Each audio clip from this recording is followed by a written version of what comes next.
उदयपुर स्थापना दिवस के उपलक्ष्य में महाराणा उदय सिंह की तस्वीर पर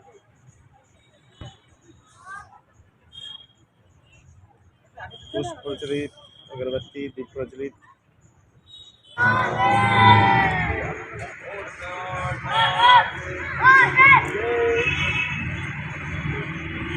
स्मरण करने के लिए एक ऐसे महान व्यक्तित्व को जिसने कई सालों पहले एक ऐसी कल्पना की और उसी कल्पना का नतीजा है कि एक सुंदर सा शहर आज हमारे सामने है।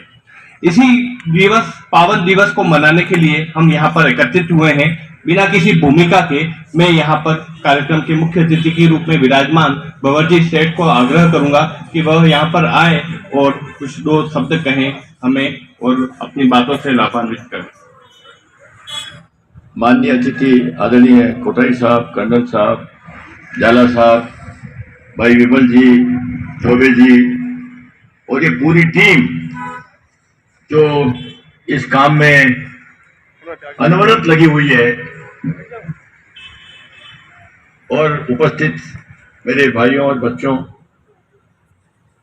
आज हमें बहुत प्रसन्नता होती है कि हम उदयपुर के रहने वाले हैं और महाराणा उदय सिंह जी की मूर्ति को जब हम माल्यार्पण करते हैं तो एक जज्बा और एक जोश हमारे मन में पैदा होता है कि हम उस उदयपुर के वासी हैं जिसको महाराणा उदय सिंह जी ने बसाया।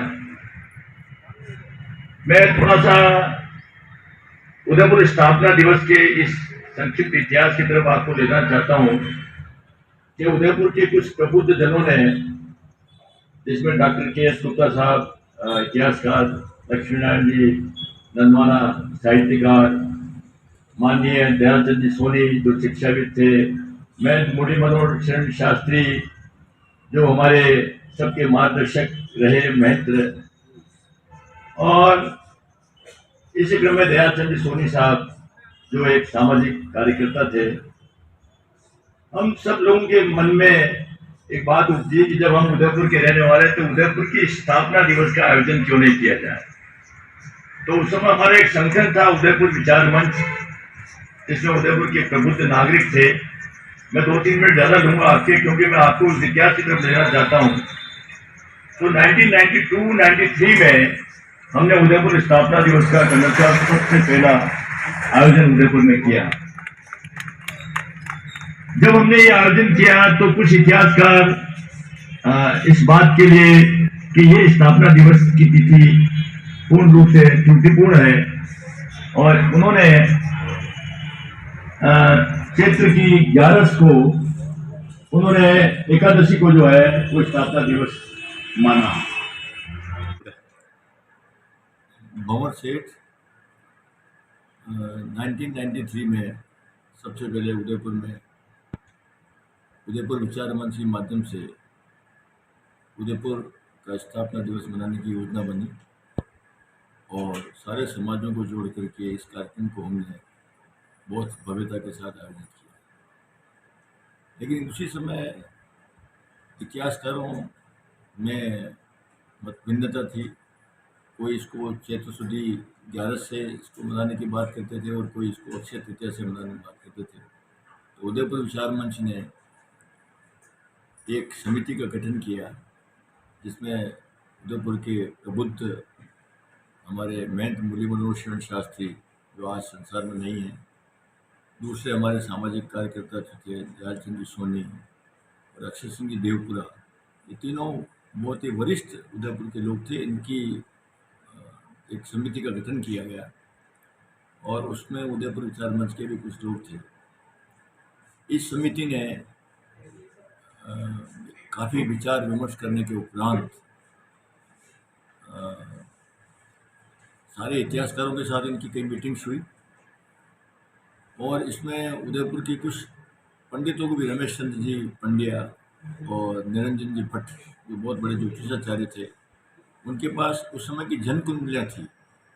उसको लेकर के इस निष्कर्ष पर पहुँचे कि उदयपुर की स्थापना की तिथि जो है अक्षय तृतीया है और 1610 में महाराणा उदय सिंह जी ने उदयपुर की स्थापना अपना जो राजमहल जो है उसमें जाते हैं उस स्थान के ऊपर नींव का पत्थर उन्होंने रखा।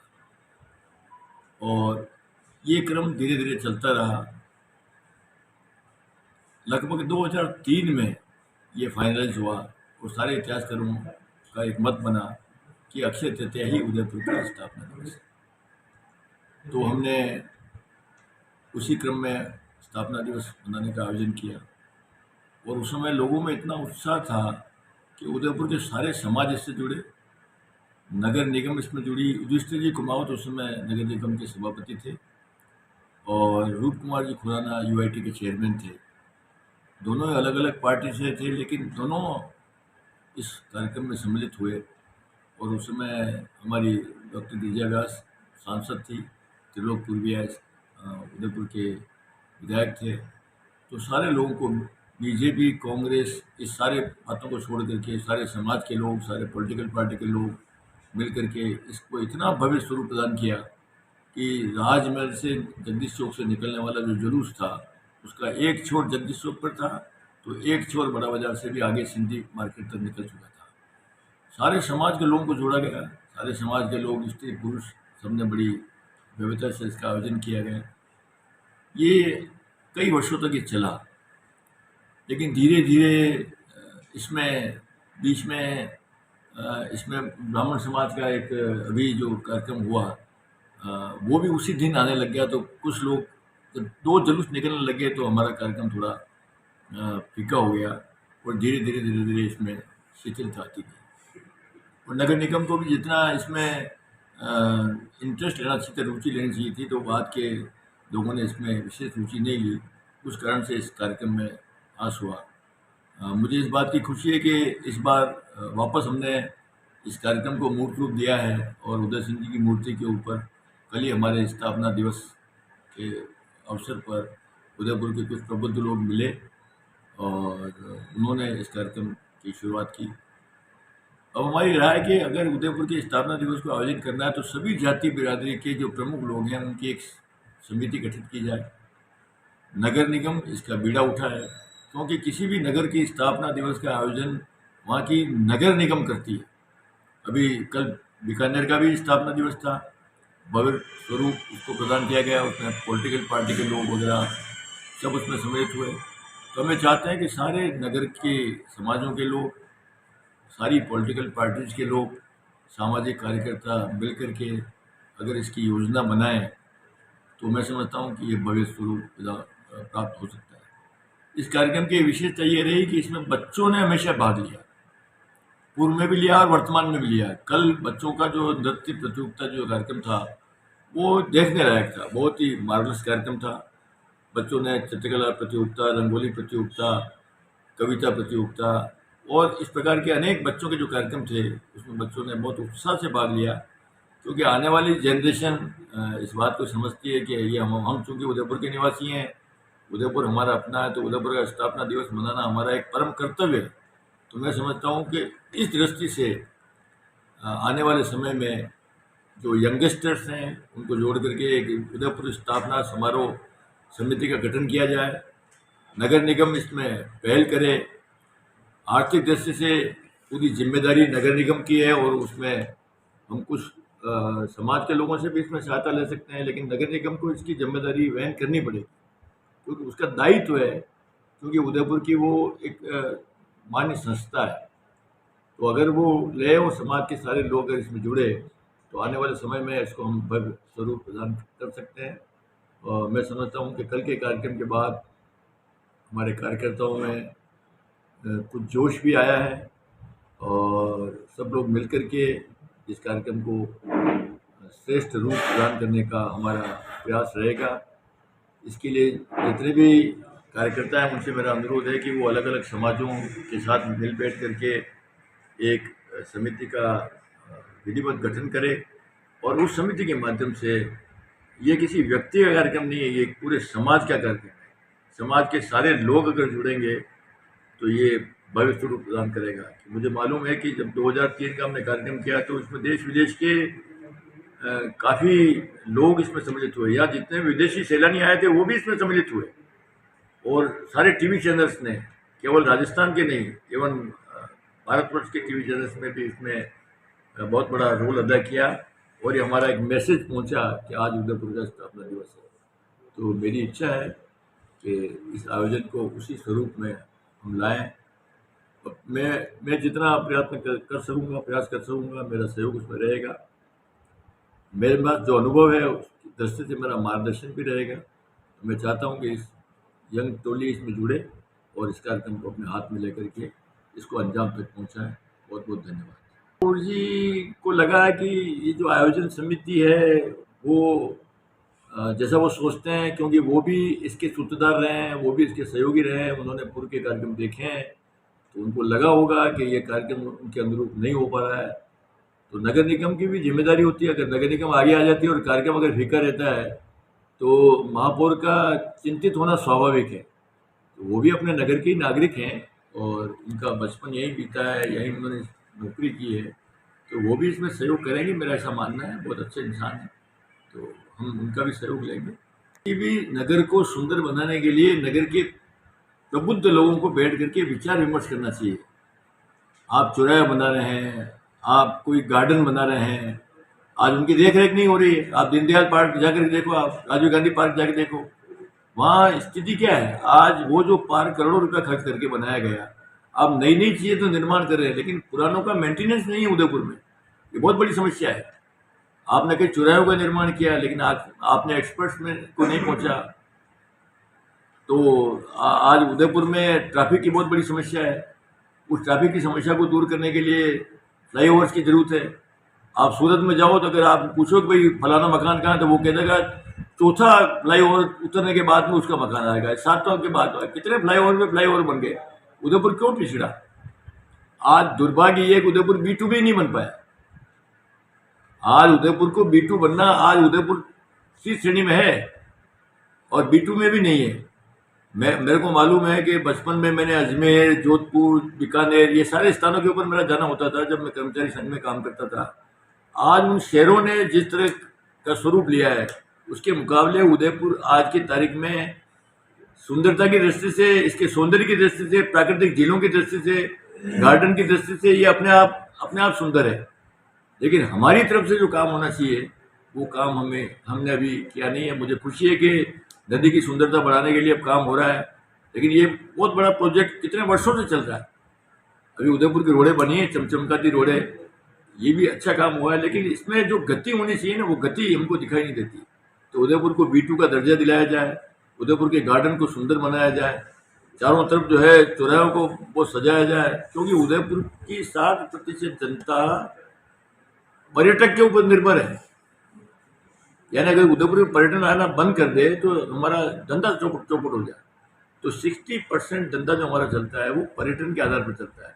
तो इसको उदयपुर को कितना सुंदर बनाया जाना चाहिए, उस पर विचार तो होते हैं, लेकिन उसका क्रियान्वयन नहीं होता। तो उसका अगर क्रियान्वयन होगा तो आने वाली जनरेशन के लिए भी, हमारी तो उम्र हो गई, मैं तो I am 80, तो लेकिन हम ये चाहते हैं कि आने वाली जनरेशन उदयपुर का सारे विश्व में नाम है। जब कभी हम कहते हैं हम उदयपुर से, तो उदयपुर से महाराणा प्रताप जुड़े हुए हैं, सारी दुनिया में उनका नाम है। तो उदयपुर को उस हिसाब से उसके अनुरूप बनाना चाहिए। ये झीलें जो बनी हुई है ये महाराणाओं के जमाने की देह है। उसके बाद हमने कौन सी नई झील बनाई। आज उदयपुर में कोई एक नई झील बनी हो तो आप मुझे बता दो। ये उदय सागर पहले का बना हुआ है, दूध तलाई पहले की बनी हुई है, पिछोला, स्वरूप सागर, फत सागर, ये सब उदयपुर। तो ये आवश्यकता इस बात की है कि नई झीलों का निर्माण हो, पर्यटन की दृष्टि से इस पर विचार किया जाए, गार्डन जो डेवलप है उसका रख रखाव हो, ये सब बातें अति आवश्यक है। आज आप देख लो हमारी शेर कोट के चारों तरफ अतिक्रमण है। किसी भी नगर की सुंदरता उसकी शेर कोट से होती है। अब आप देख लो उदिया पुल से लगा करके और स्टेशन तक देख लो, सारी शेर कोट लोगों ने ढक ली। शेयर कोर्ट दिखाई नहीं देती आपको। इसमें वेस्टेड इंटरेस्ट तो ही, कानून यदि अपना काम करता है तो आज ये इस तरह के लोग खड़े नहीं होते। कई लोग उनको बचाने के लिए खड़े हो जाते हैं। उदयपुर की सुंदरता उनकी मानसिकता नहीं है। मानसिकता ये होनी चाहिए। आप ये माशला वगैरह आप देख लो, सारी बसावट हो गई। तो जिस समय बसावट हो गई उसी समय इन लोगों को दूसरी जगह बसा देते। तो आज मैंने बचपन में माशला वगैरह देखा है, जहाँ हमेशा शेर चीते वो दरबार शिकार करते थे। ऊपर होदी थी जहाँ बकरा बांधा जाता था और लोग आकर के शिकार करते थे वहाँ। बाद में खास होती है, वहाँ पर भी ये शिकार होते थे। लेकिन आज सारी हरियाली समाप्त हो गई। तो मेरे कहने का तात्पर्य है कि अब ये बातें हुई है डेवलपमेंट के साथ, कई नुकसान भी होता है, लेकिन अब भी हम समझ जाएं तो उदयपुर में तो बहुत काफ़ी गुंजाइश है काम करने की, बहुत ऊर्जा है यहाँ के लोगों में भी। तो उदयपुर को तो विश्व पर्यटक स्थल बनाया जा सकता है। सबसे ज़्यादा पर्यटक यहाँ आते हैं। मैंने सारी दुनिया देखी है, लेकिन उदयपुर जैसा सुंदर शहर मुझे कहीं दिखाई नहीं दिया। तो उसको मेंटेन तो करें, ये मेरा कहना है। इसके लिए तो मानसी वाकल की योजना है, जो थर्ड फेज लाना बहुत जरूरी है। आज उदयपुर के पानी को जोधपुर वाले ले जाने की तैयार है, उदयपुर के पानी को जो है दूसरी जगह ले जाने की तैयारी हो रही है। तो उदयपुर के प्यास को बुझाने के लिए इस थर्ड फेज को पूरा करना जरूरी है। जब तक ये झीलें भरी नहीं रहेगी तो उदयपुर की सुंदरता भी नहीं रहेगी, उसकी प्यास भी नहीं बुझेगी। जिस गति से हमारी पॉपुलेशन उदयपुर में बढ़ी है, उस गति से छोटे छोटे रिजर्वायर बनाने की आवश्यकता है, पानी को कलेक्शन करने की आवश्यकता है। हमारे कई ऐसे तालाब हैं जो फूटे हुए तालाब में पानी आता है और पानी बह जाता है। उनकी अगर मरम्मत हो जाए तो भी मैं समझता हूँ कि उदयपुर काफ़ी डेवलप हो सकता है। तो जगह जगह और नए तालाब डेवलप करने चाहिए। आज इसमें कैपेसिटी है उदयपुर में बनाने की, बना सकते हैं। आपकी दूरदृष्टि क्या कहती है कि अगर ये ध्यान नहीं दिया गया तो उदयपुर किन ध्यान नहीं दिया गया तो अब हमारी जनरेशन को इसको भुगतना पड़ेगा। मोटी बात तो यही है, हमारी जनरेशन तो इसको भुगतेगी, प्रॉब्लम आएगी, समस्या आएगी। तो हमें चाहते हैं कि जो प्राकृतिक दृष्टि से हमको सुंदरता मिली है उसको कम से कम मेंटेन कर लें। नया निर्माण करने के पहले इसको मेंटेन करें, सारे गार्डन्स को मेंटेन करें, पर्यटकों की संख्या हम बढ़ाएं, हमारे व्यवहार में भी परिवर्तन होना चाहिए, ट्रैफिक भी कंट्रोल होना चाहिए। तो नए नए वे आउट्स निकालने पड़ेंगे। जहाँ फ्लाईओवर की जरूरत है वहाँ फ्लाईओवर बनाया जाए। उदयपुर की जनता तो आपके साथ है ना, उदयपुर की जनता तो राजनेताओं के बराबर साथ रही है। जिस पॉलिटिकल पार्टी को हमने वोट दिया वो कितने वर्षों से हम लोग उसी सरकार को बार बार ला रहे हैं। तो अब लोगों के मन में ये तो रहता है कि भाई आखिर कब तक हम इसको भुगतेंगे। हमने कोई कसर नहीं रखी, पॉलिटिकल पार्टियों को भी हमने पूरा सपोर्ट दिया, उनको भी हम लाए, लेकिन उसके अनुरूप उदयपुर की जनता में जो एक उत्साह होना चाहिए उसमें थोड़ा निराशा का वातावरण दिखाई देता है। फिर भी मैं मानता हूँ कि अब जो डेवलपमेंट हो रहा है उसकी गति बढ़ाई जाए, नए नए प्रोजेक्ट लाए जाएँ, जिससे पर्यटक अधिक से अधिक उदयपुर में आए, आकर्षित हों और हमारी आर्थिक स्थिति सुधर। ये हमारा उद्देश्य है। उसमें ये उदयपुर स्थापना दिवस जो है ये भी एक महत्वपूर्ण अंग है और इसको भी भविष्य स्वरूप, क्योंकि ये किसी जाति बिरादरी का नहीं है। जाति बिरादरी से उठ करके हमारे महावीर जयंती का जुलूस निकलता है, परशुराम जयंती का जुलूस निकलता है और भी कई प्रकार के जुलूस निकलते हैं, उसमें सारे जाति बिरादरी के लोग इकट्ठे होते हैं। तो उदयपुर के प्रति भी उनका दायित्व है कि वो सब लोग इकट्ठे होकर के उदयपुर की स्थापना दिवस को भव्य स्वरूप प्रदान करें। Thank you.